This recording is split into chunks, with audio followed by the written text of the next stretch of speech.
नमस्कार। ज्योतिषीय श्रृंखला की इस कड़ी में आपका हार्दिक स्वागत है। कुटुंब विषयक अध्ययन के क्रम में अभी हम बाल्यकाल में जातक की माता की मृत्यु के संबंध में जो ज्योतिषीय सूत्र विद्वानों ने बताए हैं उनका अध्ययन कर रहे हैं। आइए इस क्रम में आगे बढ़ते हैं और कुछ अन्य सूत्रों का अध्ययन करते हैं। 23वां सूत्र है, यदि पापग्रह लग्न, सप्तम तथा अष्टम स्थान में बैठे हों तो जातक की माता जीवित नहीं रहती है। लग्न में, सप्तम में और अष्टम स्थान में, तीनों स्थान में समस्त पापग्रह बैठे हों तो जातक की माता के लिए अरिष्टकर होता है।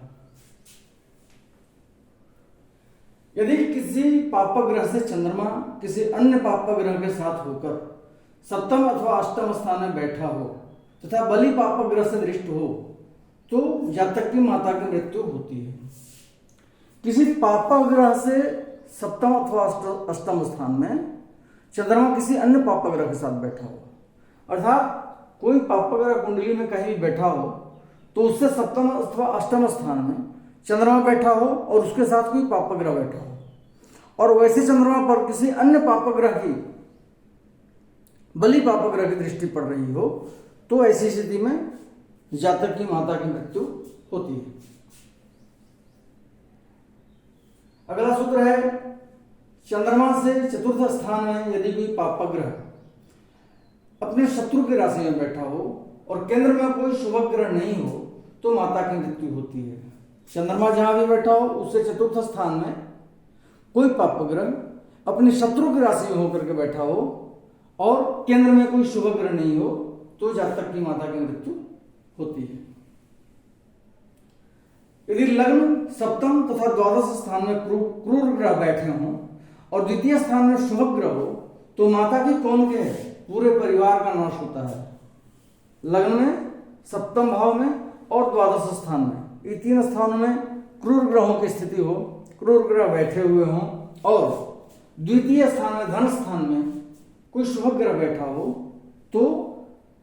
माता की बात कौन कहे, विद्वानों ने कहा है कि पूरे परिवार का नाश होता है ऐसे जातक का।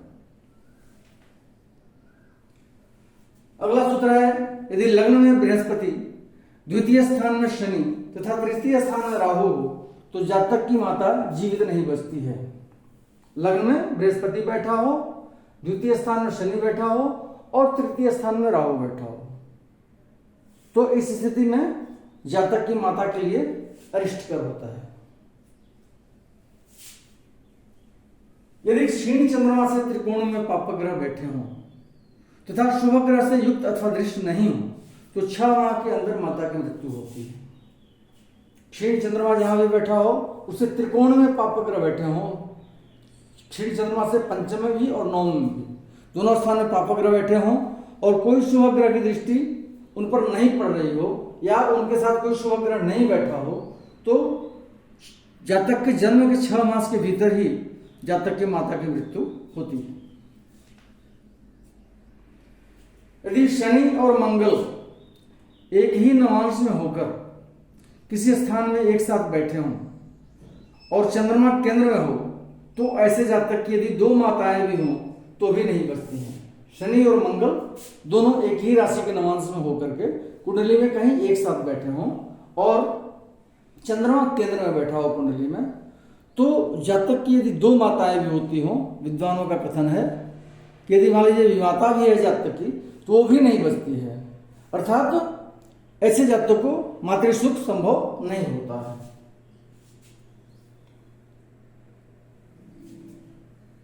अगला सूत्र है, चंद्रमा से अष्टम स्थान में यदि शत्रुगृही अथवा शुभ दृष्ट मंगल बैठा हो तो माता की मृत्यु होती है। चंद्रमा कुंडली में जहां स्थित हो उससे अष्टम भाव में मंगल अपने शत्रु के घर में बैठा हो या शत्रु के घर में नहीं हो लेकिन शुभ दृष्ट हो, शुभ ग्रह की दृष्टि ऐसे मंगल पर पड़ रही हो चंद्रमा से अष्टमस्थ मंगल पर तो जातक की माता के लिए अरिष्टकर होता है। यदि कोई कन्या अपनी माता के जन्म नक्षत्र में जन्म ले तो माता की मृत्यु होती है। माता का जो जन्म नक्षत्र है, माता जिस नक्षत्र में जन्म ली है उसी नक्षत्र में यदि उसकी बच्ची उसकी कन्या का जन्म होता है तो माता के लिए अरिष्टकर होता है। लग्नेश, चतुर्थेश और नवमेश, ये तीनों ग्रह यदि केंद्र अथवा त्रिकोणगत हों तो इन ग्रहों की दशांतर दशा में पिता और तत्पश्चात माता की मृत्यु होती है। लग्नेश लग्न स्थान का स्वामी, चतुर्थ भाव का स्वामी और नौवें स्थान का स्वामी, इन तीनों स्थान के स्वामी अर्थात ये तीनों ग्रह कुंडली में यदि केंद्र में बैठे हों या त्रिकोण में बैठे हों तो इन्हीं ग्रहों की दशा या अंतर्दशा में जब तक कि पिता की मृत्यु होती है और उसके बाद उसकी माता की मृत्यु होती है। यदि लग्नेश तथा चतुर्थेश क्रमशः लग्न से तथा चतुर्थ से त्रिकोण में हो और कोई त्रिकोणेश लग्न में हो तो जब तक कि माता की मृत्यु होती है। लग्नेश तथा चतुर्थेश लग्न का स्वामी और चतुर्थ भाव का स्वामी क्रमशः लग्न से अर्थात लग्नेश लग्न से त्रिकोण में हो,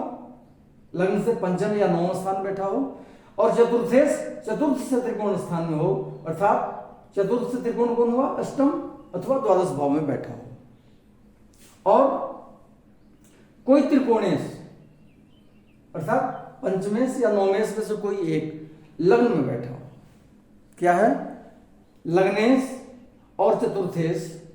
दोनों क्रमशः त्रिकोण में बैठे हों अर्थात लग्नेश लग्न से त्रिकोण में बैठा हो और चतुर्थेश चतुर्थ से त्रिकोण में बैठा हो, और कोई त्रिकोणेश दोनों में से एक लग्न में बैठा हो, तो वैसी स्थिति में जब की माता के लिए अच्छा नहीं होता और जब तक की माता मृत्यु को प्राप्त होती है। अगले वीडियो में हम इससे संबंधित अर्थात जब तक की माता की बाल्यकाल में ही मृत्यु से संबंधित कुछ अन्य सूत्रों को लेकर पुनः उपस्थित होंगे। नमस्कार।